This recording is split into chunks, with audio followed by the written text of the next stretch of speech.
On va désormais parler petit peu plus de l'aspect individuel des joueurs, à commencer évidemment par Kylian Mbappé qui faisait son retour aujourd'hui dans le 11 de l'équipe de France avec un masque, le fameux masque que toute la presse française a parlé ces derniers jours. On en a entendu parler du masque. On en a entendu parler. Quelle couleur? Est-ce qu'il va pas trop transpirer? Est-ce que ceci? Est-ce que cela? Au final, bon, franchement, on n'a pas vu de différence. Non. Je vais pas spoiler. Mais en tout cas, oui, voilà, Mbappé de retour dans le 11, titulaire. A marqué un but sur le penalty transformé. On commence à en avoir l'habitude de penalty de Mbappé. Penalty provoqué par un autre coéquipier dont on parlera un peu plus tard. Mais qu'as-tu pensé de la prestation de manière générale du capitaine Kylian Mbappé ? Bah écoute, la prestation de Mbappé ce soir, pour moi, c'est entre les deux. C'est entre le bien et le moins bien. Pourquoi ? Parce qu'il t'apporte toujours du danger. C'est un joueur qui provoque, qui tente beaucoup, énormément même. Il a beaucoup tiré, il a cadré ses frappes. Après, il est tombé sur un bon gardien. Donc, tu vois que l'équipe de France a besoin de lui. Tu vois que face aux Pays-Bas, on n'avait pas Mbappé. Là, il y a un match avec Mbappé. Donc, forcément, il est décisif. Il marque sur penalty, il le transforme. Tel un capitaine, c'est parfait. Il a eu les occasions, il provoque, il a une grosse activité. Mais le problème, c'est qu'il y a un manque en fait d'efficacité qu'on attend d'une superstar entre guillemets, un mec qui fait partie des meilleurs joueurs du monde. J'allais dire le meilleur joueur du monde, mais j'en suis pas si sûr. Et au final, tu l'as pas, cette efficacité-là. Donc, ça pose problème. Et surtout, sur l'action où, bien sûr, il y a penalty pour nos amis polonais, mais tu as Mbappé qui est tout seul dans une contre-attaque devant le gardien et qui fait une frappe de poussin. Tu sais pas d'où il la sort, sa frappe, mais c'est...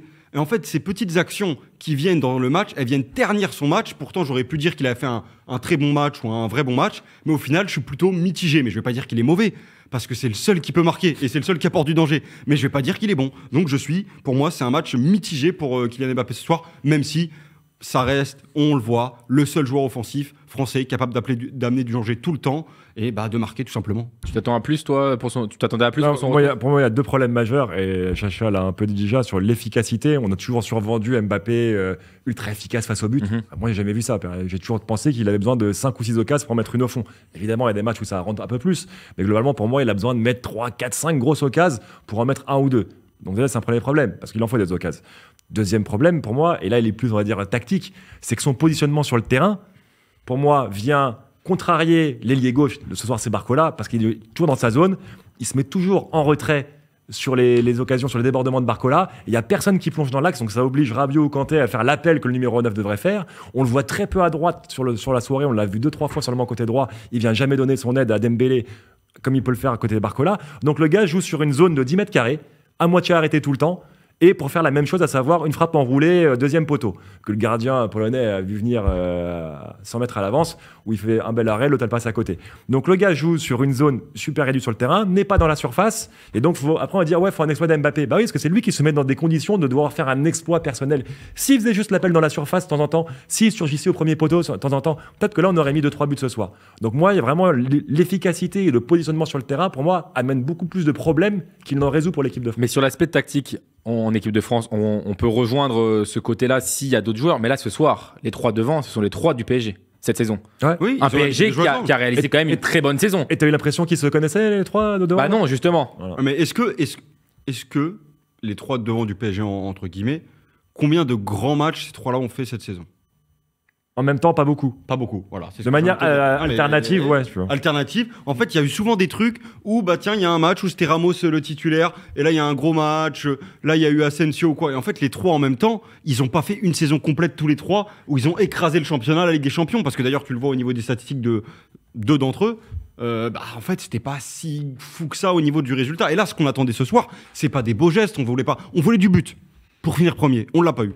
On ne l'a pas eu, on en a eu un sur un penalty, 0 but dans le jeu, comme tu le rappelais, parce que c'est intéressant de le rappeler. Je pense quand même que cette équipe de France en 3 matchs n'a pas été capable, et je suis gentil en disant capable, de mettre un seul pion dans les filets dans le jeu. Et ça, c'est quand même un petit problème quand même d'arriver au 4e match, et là, on va arriver en 8e de finale, et on va attendre ça là. Bah non. Après, tu vois, effectivement, tu peux dire aussi, côté positif, malgré tout, il met son péno. Oui, et bien sûr. Sur le seul but qu'on met contre l'Autriche, le CSC, c'est quand même lui qui déborde, qui provoque, et voilà. Non, mais je te dis, c'est le seul qui est capable de marquer. C'est le seul. Pour nuancer même ce qu'on dit, ce que j'ai dit, etc., pour dire, ok, finalement, heureusement qu'il est là malgré tout. Mais pour moi, le fait de le mettre numéro 9, pour moi, ça cause plus de problèmes qu'autre chose.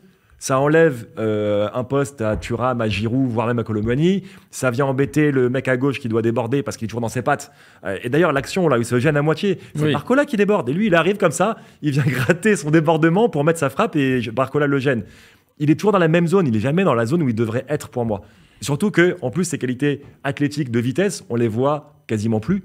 On le voit rarement faire de la différence sur de la vitesse. Donc moi, il y a quand même un gros problème Mbappé à résoudre sur le terrain, sur le positionnement. Après, évidemment, c'est notre attaquant le plus dangereux. C'est le seul. En fait, je vais me répéter, mais c'est le seul qui est capable de marquer. Et ça fait peur. Ça fait peur quand dans une équipe de 11 joueurs, dans un groupe de 24, 25, c'est quelque chose comme ça. 25. Enfin, non, 25. il peut en prendre 26 oui. si vous voulez. Mais bref, dans un groupe de 25 joueurs, t'en as qu'un. T'as l'impression qu'il y en a qu'un qui peut marquer un but. Mais c'est pas normal. En 3 matchs, dont il en joue que 2.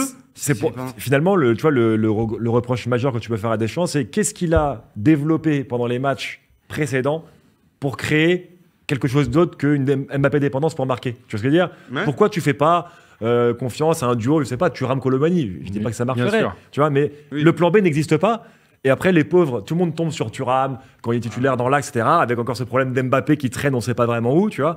Bah ouais, mais est-ce que le mec, on l'a mis dans les meilleures conditions pour être performant ? Moi, je suis pas sûr. En tout cas, dans le chat, ils sont plusieurs. Matsui, Magic Z qui re-questionne, en fait, qui remet en question évidemment le placement de Mbappé. Beaucoup de personnes comme toi sont d'accord avec toi, Aurel. Ils veulent le revoir sur un côté qui percute parce que c'est vrai que. Mais il défend pas sur le côté, donc je peux pas. Il défend pas sur un côté, mais c'est vrai que même quand il est en numéro 9, comme tu le dis, il vient gêner celui à gauche. Donc il joue comme un ailier finalement. Mbappé ne joue jamais comme un 9. Jamais. Mais c'est ce que je reproche. Moi, donc c'est bien ça le problème.